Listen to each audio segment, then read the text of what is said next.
우리 찬양 한 곡 할까요? 우리에게 향하신 목소리로 할까요? 우리에게 향하신 여호와 사랑하심이 하심이 크고 크도다. 크고 크도다. 크시도다.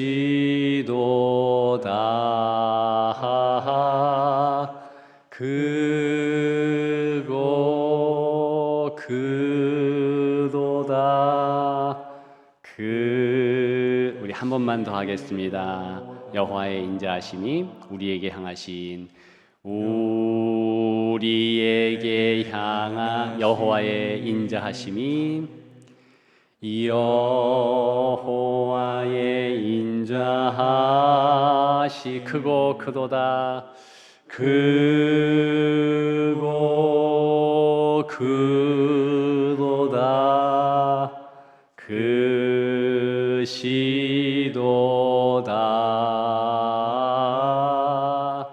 크고 크도다. 크시도다. 아멘. 요즘 우프다는 표현이 많이 쓰여집니다. 웃긴데 슬픈 거예요. 웃음이 빵 터졌는데 더불어서 눈물도 흐르는 것입니다.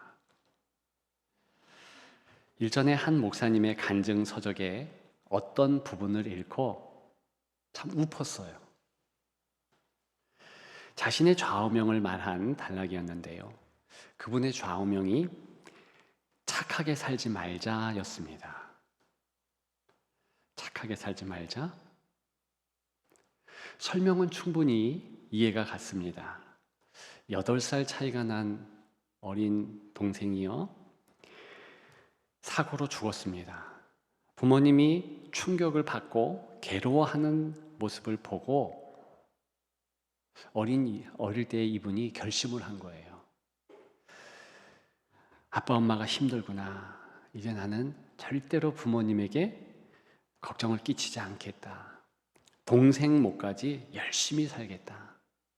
그 가정에 우여곡절이 많았습니다. 아버지가 사업에 실패했고, 그러다 보니까 경제적 환경이 어려워졌습니다. 부부 싸움이 잦아졌어요.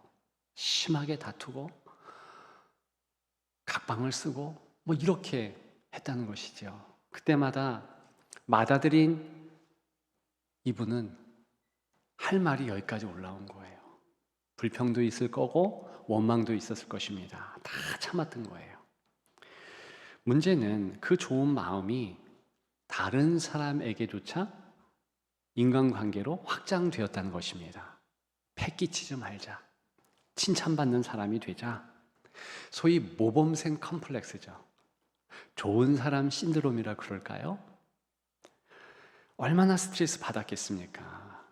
모든 사람에게 인정받고 사는 것이 참 힘들지 않겠습니까?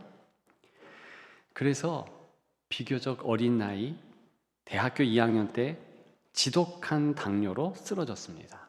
한쪽 눈이 완전 실명이 되었고요. 이 장기가 망가져 버렸어요. 나이 든 이후에 생각해 보니까 남에게 인정받고 좋은 사람으로 평가받는 거, 그거 시간 지나가면 별거 아니더라. 깨달음이 있더라는 것이지요. 그래서 과거가 후회되었습니다.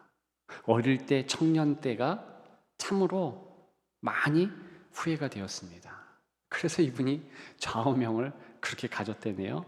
생긴 대로 살자. 착하게 살지 말자. 그런 마음에 나름 결단을 했다는 것입니다.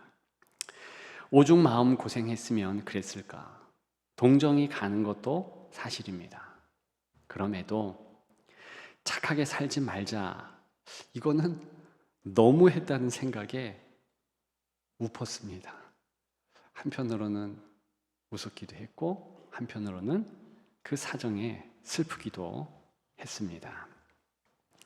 오늘 본문은 착하게 살지 말자와 연관이 있습니다.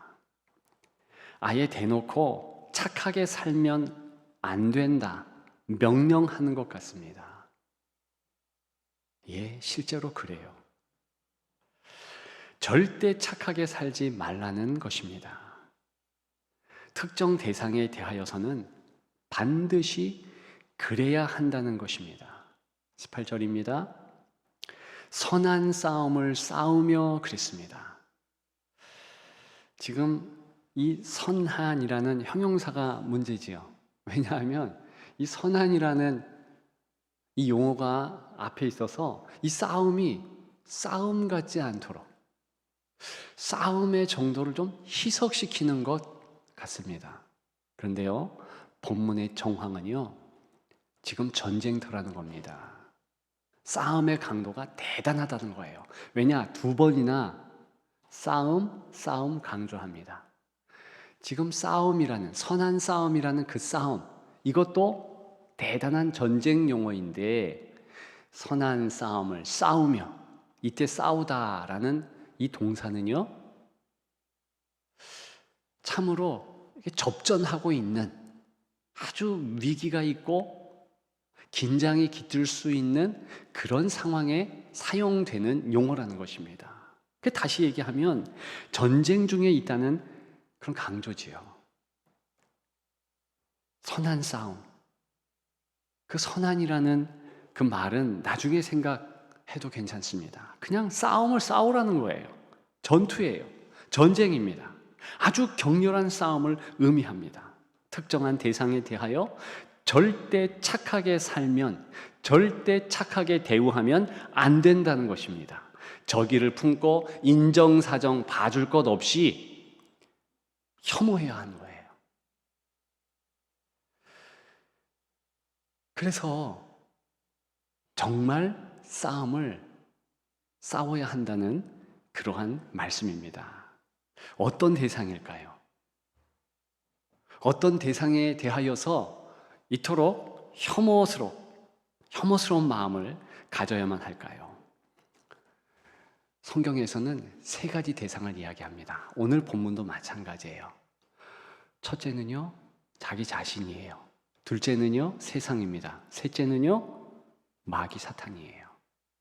먼저 자기 자신을 살펴볼까요? 15절입니다. 죄인 중에 내가 괴순이라 그랬습니다. 괴수, 괴물? 그런 뜻입니까? 아니에요. 여기서 괴수라는 것은 죄인 중에서 내가 제일 형편없는 죄수다, 제일 하급이다, 그런 의미를 담고 있습니다. 오늘 본문 12절에 보면 이 글을 쓴 사도 바울의 감사의 내용을 알 수 있습니다. 나를 능하게 하신 그리스도 예수 우리 주께 내가 감사함은 나를 충성되이 여겨 내게 직분을 맡기심이니 내가 전에는 비방자요 박해자요 폭행자였다. 즉 예수 믿기 전에 이 3가지 모습을 가지고 있다는 거예요. 지금 예수를 믿습니다. 그렇죠. 그런데 이 사도 바울의 고백은 내가 지금도 죄인 중에 괴수다, 나 형편없는 죄인이다, 이렇게 얘기하고 있다는 것입니다. 지금 내가 예전에 괴수였다, 나 정말 나쁜 사람이었다, 이렇게 과거형으로 얘기하는 것이 아니라 오늘 본문 15절에 죄인 중에 내가 괴수다라는 이 고백은 현재형이에요. 지금 그렇다는 것입니다. 도대체 사도 바울이 어쨌기에 스스로를 이렇게도 평가절하하는 것입니까? 근데 사실 그 모습이 맞아요. 아무리 예수 믿어도 그는 죄인 중에 괴수가 맞습니다. 여전히 옛 본성, 습성이 딱 달라붙어 있어요. 대표적으로 자기를 위한, 자기만을 위하는 그 이기적인 마음, 남들보다는 오직 자기, 자기가 뭔가 조금 대우도 받아야 되고 자기가 조금 더 중심에 위치해야 되는 거죠. 우리가 그런 자기를 높이는 모습을 제자들에게서 보았잖아요. 곧 예수님은 돌아가실 것인데 이 제자들이 네가 높네 내가 높네 한판 싸우지 않았습니까? 그것이 그리스도를 만나고 예수를 만나서 신앙생활하는 우리의 모습이라는 거예요. 둘째로 세상이 대적입니다. 세상의 가치관과 세상의 이 풍습이 얼마나 강력한지요. 솔직히 얘기해 보십시다. 우리는요, 세상의 비난과 조롱이 무섭습니다. 코로나가 되어가지고요, 제가 많이 두려웠습니다. 왜냐하면 우리 교회는 안 그렇다고 생각하는데 많은 이들이 교회를 욕하는 거예요. 왜 이렇게 하냐? 왜 저렇게 하냐? 설교를 준비하면서 그런 저의 모습을 보니까 세상의 비난과 조롱을 무서워한다. 그것을 알 수 있어요. 여러분들은 어떻지요? 어떻습니까? 세상과 세상의 조롱, 비난이 두렵지 않습니까? 또 우리는 은근한 내면의 욕망이 있어요. 돈 좀 많이 가졌으면 좋겠다. 뭔가 커버는 씌웁니다. 미화는 시켜요. 내가 돈 벌면 하나님께 영광을 돌리면서 교회도 섬기면서 다른 성도 섬기기 위해서 돈을 많이 벌었으면 좋겠다. 그런데 사실 우리는 그냥 솔직히 돈을 많이 벌고 싶은 거예요. 솔직히 많이 가지고 싶은 거예요. 왜요? 그것이 세상의 가치관이에요. 돈 있으면 좋거든요. 돈 있으면 편하거든요. 우리는 박수 받고 싶습니다. 그게 나쁘다는 게 아니에요. 그냥 자연스럽게 우리가 그런 생각 가운데 산다는 게 문제지요. 성공하고 싶고 남들이 박수 쳐서 좀 높여주면 좋겠다는 그 명예심이 우리가 가지고 있어요. 마치 이 세상에 많은 가치관들, 세계관들, 우기어싸움을 하듯이 우리를 점령했다는 것입니다.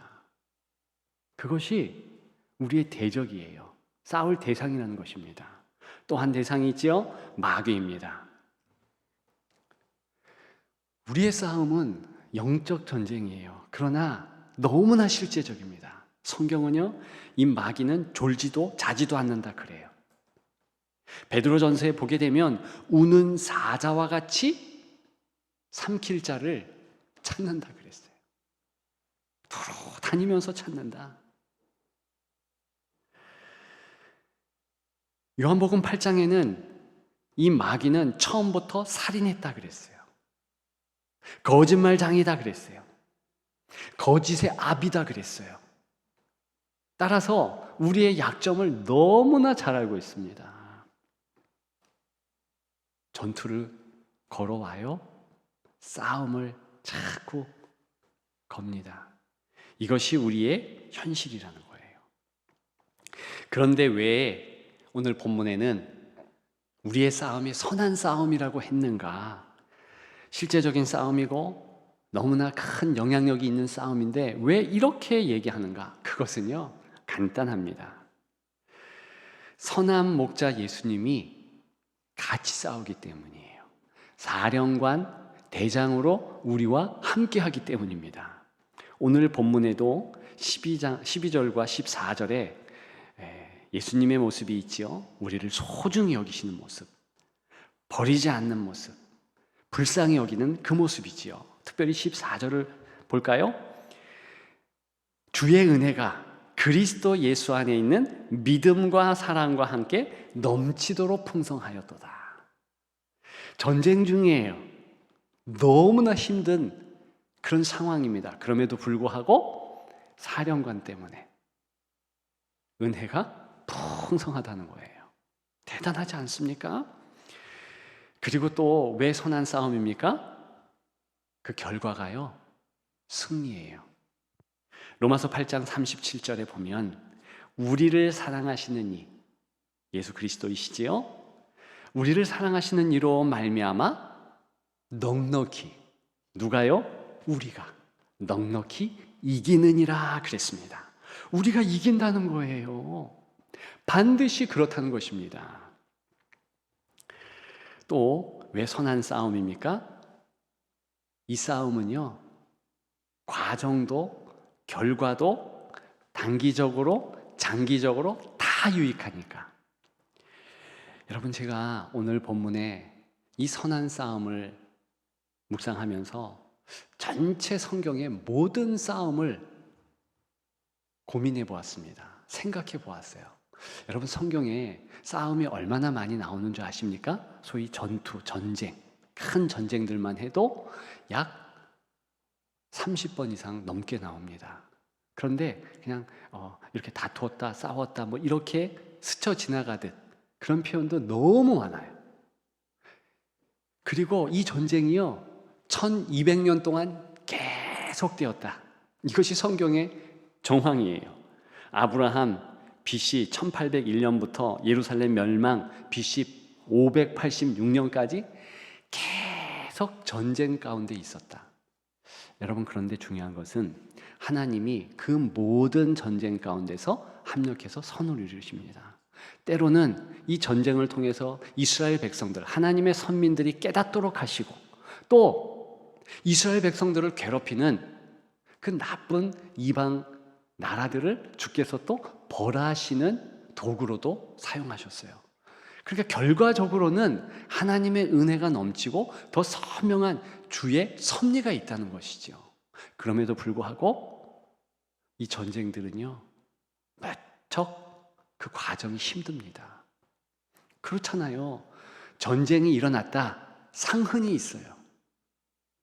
이스라엘 백성들에게도 가득하고요, 이방 민족에게도 가득합니다. 어려움이 있었다는 거예요. 고통이 있고요, 아픔이 있고요, 그 긴장관계, 상당히 힘든 그런 어려움이 없지 않았다는 거예요.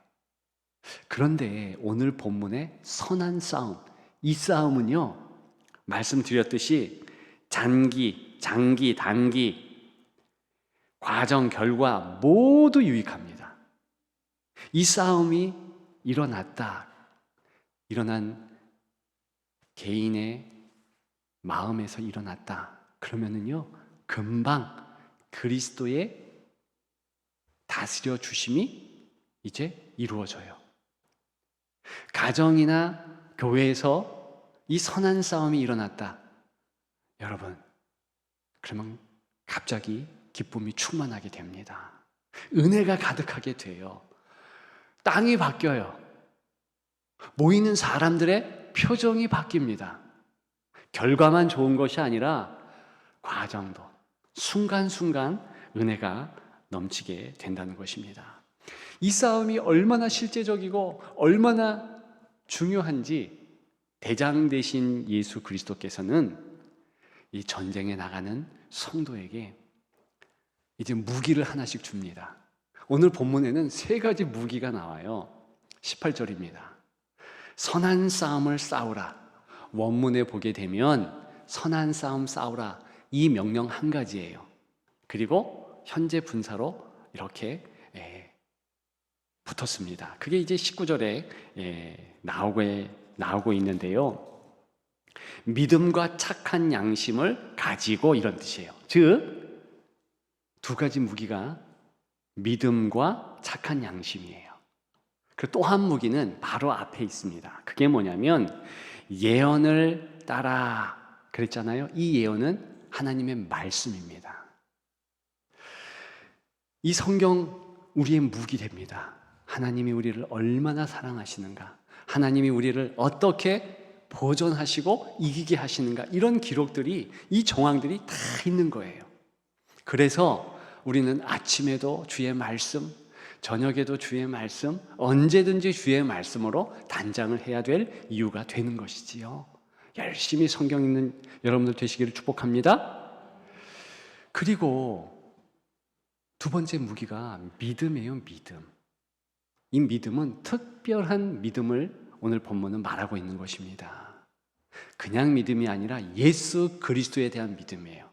그리스도께서는 우리를 위하여 물과 피를 다 쏟으시고 2000년 전에 역사적으로 돌아가셨어요. 우리와 무슨 관계입니까? 그 피값 때문에 우리는 구원받았어요. 그런데 그것은 과거가 아니에요. 예수님께서 지금 무엇을 하시는가? 우리를 위하여 중보기도 하셔요. 성령 하나님을 통해서 우리의 삶에 직접 개입하십니다. 즉 전쟁터인 우리의 현실에 오셔서 사령관이 되셔요. 따라서 지금 나를 주께서 도와주신다. 이 믿음을 일컫는 것입니다. 여러분들이 그 믿음을 가지고 계십니까? 어제가 아니라 바로 지금 예수 그리스도께서 나를 지켜주신다. 눈동자와 같이 지켜주신다. 그 믿음 가지시기를 주님의 이름으로 축복합니다. 그리고 세 번째, 선한 양심. 이 선한 양심은요, 인간의 어떤 깔끔한 그런 마음 상태를 의미하는 것이 아니에요. 이제 그리스도와의 교제를 통해서 그리스도께서 말씀하신 약속, 그 약속에 대하여서 이제 응대할 수 있는 상태가 되는 것입니다. 어렵나요? 별로 어려울 것 없어요. 제가 쉬운 것을 좀 어렵게 표현력이 약해서 그렇게 말씀드렸을 뿐입니다. 이런 거예요. 하나님께서 나를 붙잡아 주셔요. 당연히 말씀이 흘러 넘치지요. 좋은 밭이 됩니다. 거기에는 하나님의 말씀을 기초로 해가지고 은혜가 넘치잖아요. 이야, 내가 이렇게 살아내야지. 이야, 내가 이렇게 저들에게 행해야지. 그죠? 그런 모습이 선한 양심이에요. 그거 가지고 지금 선한 싸움을 싸우라는 것이요. 에베소 6장식으로 보면 전신갑주 입으라. 그거가 똑같은 내용입니다. 문제는 그 다음입니다. 이렇게 중요하기 때문에 무기도 주시고, 이렇게 중요하기 때문에 주께서, 예수 그리스도께서 우리의 전쟁터에 직접 관여하셨는데 왜 선한 싸움도 싫을 때가 있을까요? 오늘 제목이 뭡니까? 선한 싸움도 싫을 때가 있다. 왜 그런지 아세요? 오늘 본문 보면 너무나 자명합니다. 이 싸움은요, 예외가 없어요. 누구나 싸워야 된다. 언제나 싸워야 된다. 함께 싸워야 된다. 이 세 가지 이유 때문에 힘든 거예요. 언제나 싸운다? 먼저 살펴볼까요? 이것은요, 시도 때도 없어요. 끊임없이 싸우는 것입니다. 일시적인 휴식, 휴전 전혀 없습니다. 주일날만 싸우고 주중에는 괜찮냐? 아니요. 주중에도 주일에도 동일하게 싸웁니다. 직장에서 싸우고 교회에 나오면 그런 싸움이 끝나는 걸까? 아니요. 교회에서도 싸웁니다. 가정에서도 싸워요. 장소, 구애 가리지 않습니다. 언제나 싸우는 전투 중이라는 거예요. 우리가 침실에 들어갈 잠잘 시간에도 그럼 싸우나요? 그럼요. 아니, 그러면 잠자리에 든 다음에는요, 싸운다니까요. 깨어있을 때나 눈을 감고 잠을 자는 시간도 싸워야 되는 거예요. 이게 문제죠. 고통, 고민, 긴장, 이 싸움에는 계속 되는 거예요. 전쟁터니까 어떻게 해야 될까요? 바로 그래서 그리스도를 붙잡는, 우리의 사령관이신 그리스도를 주목하는 모습이 절대 필요합니다. 그래서요, 우리가 잠자리에 들 때 이렇게 기도할 수 있겠습니다. 주님, 내가 잠자리에 듭니다. 사탄의 공격에 무방비입니다. 내 몽중에서라도 예수 그리스도께서 나의 사령관 되시고 나와 함께 하심으로 인도하여 주시옵소서. 기도하는 거예요. 맡기는 거예요. 정말 그리스도께서 역사해 주십니다. 여러분, 우리가 착각한 부분이 있어요. 우리가 예수 믿으면 즉결 평강, 즉결 은혜 이렇게 되는 줄 아십니까?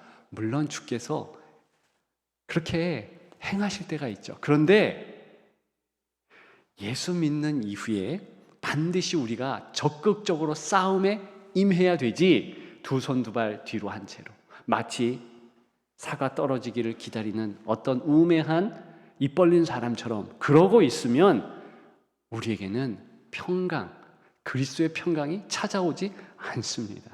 어떻게 해야 되는가? 우리의 현실을 인정하는 거예요. 끊임없이 이렇게 전쟁 중입니다. 아버지, 내가 어디 가서 평화를 얻겠습니까? 이 전쟁 중에, 이 어려운 현실 가운데. 그러니 주님 인도하여 주옵소서. 그래서 우리 현실을 그대로 내어놓고 주님 도우심을 바라면서 적극적으로 주께 달려가면 바로 그때 주께서 평강을 주시는 것입니다. 그 방법밖에 없는 거예요. 도대체 여러분들이 누구기에 능력 가진 자처럼 행세하십니까? 여러분들은요, 성경의 표현대로 보면 버러지 같아요. 지렁이 같다 그랬습니다. 안개와 같아요. 사라질 것입니다. 없어질 것이에요. 그런데 왜 우리가 능력 있는 것으로 자꾸 생각할까요? 그것이 바로 더러운 악한 사단의 계획입니다. 그런 마음을 주는 거예요. 뭔가 돈이 있으면 괜찮을 것 같고. 아니에요. 돈이 있던 없던 그거 상관없이 우리는 힘이 없어요. 이길 수 없는 이 전쟁에서 우리 힘으로 나아가면 백전백패할 수밖에 없다는 것입니다. 기억하시는 여러분 되시기를 축복합니다. 누구나 싸워야 해요. 지위, 계급, 성별, 나이 전혀 상관없습니다. 목사님, 나는 나이가 꽤 되었는데요. 이 정도 되면 면제되지 않습니까? 아니라니까요. 시므온과 안나를 보십시오. 그 많은 나이에도 불구하고 그리스도를 고대하잖아요. 왜요? 여전히 전쟁 중이라는 의미입니다. 나이 들었다고 해서 전쟁 아닌 것 아니에요. 이 땅 떠날 때까지 계속 누구라 할지라도 전쟁 중이다. 문제는요, 자녀 세대입니다. 우리의 자녀들. 여러분, 초등학교 1학년인데 2학년인데 예수를 믿었잖아요? 그러면 사단의 공격이 있을까요? 없을까요? 당연히 있지요. 그래서 장년 세대, 부모 세대는요, 불꽃 같은 눈으로 자기 자녀 세대를 살펴봐야 되는 것입니다. 공격이 있겠구나. 그러며 이 땅에 그 거대한 이 세속적인 세계관, 이 가치관, 이런 것들이요, 장난 아닙니다. 요즘에 권사님들이, 집사님들이 종종 드라마 보는데, 여자 권사님 말씀하는 거예요. 드라마 보는데, 이 여자 주인공 누가, 여자 선배인지 누군지 손을 착 갖고 갔는데, 이제 이 뮤직이 아름답게 싹 하는데, 그게 전혀 이상하게 보이지 않더라는 것이죠. 뭔가 이 동성애가 있고 뭐가 있고 이 땅에 풍속이 있잖아요. 그런 것이 물밀듯 자녀 세대에게 덮치고 있는데 마치 서서히 이제 온도가 높여가면 이 개구리 변온동물인데 위험을 감지 못하듯이 우리가 그렇다는 거예요. 자녀 세대가 그렇다는 것입니다. 그러면 깨어서 자녀 세대를 위해서 어떻게 저들을 훈련시켜서 용사 만들까? 그 관심을 가져야 되는 것입니다. 전 사실 요즘에 자다가 벌떡벌떡 일어날 때가 있어요. 우리 자녀 세대를 생각하면서 아이디어를 하나님 밤에 꼭 주시는 거예요. 일어나가지고 이렇게 하면 좋겠다, 저렇게 하면 좋겠다. 7월에는, 8월에는, 10월에는 이렇게 하면 좋겠다. 그런 생각들을 갖습니다. 그리고 한편으로는 의무감에 짓눌릅니다. 어떻게 하면 더 좀 용사로 세워갈 수 있을까? 그래서 잠 못 이루는 밤들이 적지 않아요. 자녀 세대 세우십시다. 부모 세대, 힘들고 어려운 우리 부모 세대 또 세워갑시다. 왜? 누구나라 할지라도 전쟁터의 병사예요. 면제받지 않습니다. 그래서 힘든 거예요.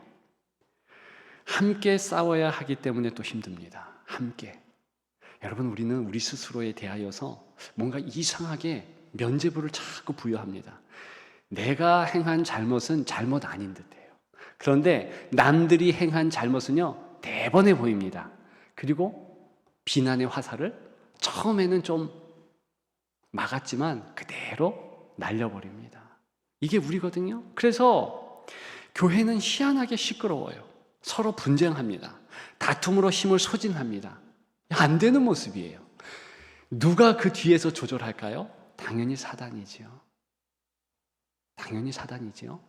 지금 디모데가 목회하고 있는 목회 현장, 과연 그 교회는 어떨까요?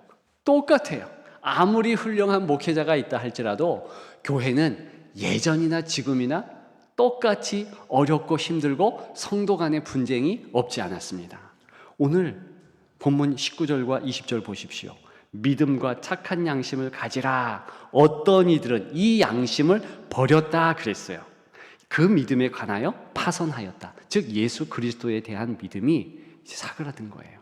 좀 이상해졌죠. 그러면서 막 분쟁을 벌이는 겁니다. 논쟁을 하는 거예요. 20절에 그 가운데 후메네오와 알렉산더가 있으니 내가 사단에게 내준 것은 그들로 훈계를 받아 신성을 모독하지 못하게 하려 함이라. 조금 설명이 필요하죠. 사단에게 내어줬다. 그 영혼 완전 포기했다. 이런 뜻이 아니에요. 다만 교회로부터 이렇게 좀 나가도록 한 겁니다. 그래서 똑같은 이런 표현이 고린도전서 5장 5절에도 있어요. 이런 자를 사단에게 내어 주었으니 이는 육신은 멸하고 영은 주 예수 날에 구원 얻게 하려 함이라. 지금 사도 바울의 고유한 표현입니다. 사단에게 내어줬다라는 얘기는 영이 구원받기 위해서 이제 교회 바깥, 공동체 바깥으로 이렇게 좀 떨궜다 뭐 이런 의미를 나타내는 것입니다. 그래야지 그도 회개하니까. 근데 지금 중요한 것은 무엇입니까? 이 사도 바울도 그렇고 디모데도 그렇고 성도들 전체가 서로 싸우지 않는 거예요. 왜? 지금 성도는요 서로 간에 싸울 대상이 아니에요. 같이 전쟁터에 나와서 함께 힘을 모아서 영혼 구원하고 주의 이름으로 사랑하면서 이 영적 전투 함께 치러야 하거든요. 총뿌리를 어떻게 겨눌 수 있겠습니까? 그런 존재이기 때문에 그런 거예요. 저와 여러분들이 마음에 안 드는 성도가 있고 그렇습니까? 그러면은요 그 부분에 대하여서 이제 하고 2번 정도 한 다음에는 안 하는 게 좋아요. 그리고 다른 방법으로 화목을 도모하는 것이 좋습니다. 갈라디아서 5장 15절에 만일 서로 물고 먹으면 피차 멸망할까 조심하라 그랬어요. 꼭 기억하는 여러분들 되시기를 주님의 이름으로 축복합니다. 병원 중환자실에 없는 것 2가지가 있습니다. 먼저는 화장실이 없어요. 중환자실에 화장실이 없습니다. 필요 없기 때문에 그렇죠. 특히 중요한 사실이 있습니다. 신발이 없다는 사실입니다. 왜요? 걸을 필요가 없기 때문입니다. 중환자실에 있을 때는 신발이 필요 없을 때입니다. 또 반드시 신발이 필요 없을 때가 있습니다. 천국 갈 때예요. 이 땅을 떠날 때 우리는 맨발로 떠납니다. 그러나 영적으로는 신발을 신고 있습니다. 에베소서 6장에 의하면 그 신발은 뭐라고 얘기합니까? 구원의 복음의 신이다. 평안의 복음이 준비한 신이다. 이렇게 어렵게 얘기했습니다만 이것을 다른 말로는 전투화라고 하는 거예요. 전투화를 신고 그렇게 우리는 천국에 입성한다는 것입니다. 뭘 얘기할까요? 전쟁 영웅으로 입성한다는 뜻입니다. 성경은 그래서 그 모습을 이기는 자다, 전투를 끝내고 이긴 자다 이렇게 표현합니다. 요한계시록 3장 5절, 이기는 자는 이와 같이 흰옷을 입을 것이요. 요한계시록 21장 7절, 이기는 자는 이것들을 상속으로 받는다. 이 모든 말씀을 종합해 볼 때 우리는요, 지금 전쟁 중입니다. 선한 싸움을 싸우고 있는 중입니다. 어떻게 할까요? 각오하십시다. 더 치열하게 싸웁시다. 승리를 보장받았습니다. 그리스도 붙잡으면 됩니다. 그런 여러분들의 여생이 더욱 되시기를 주님의 이름으로 축복합니다. 축복합니다.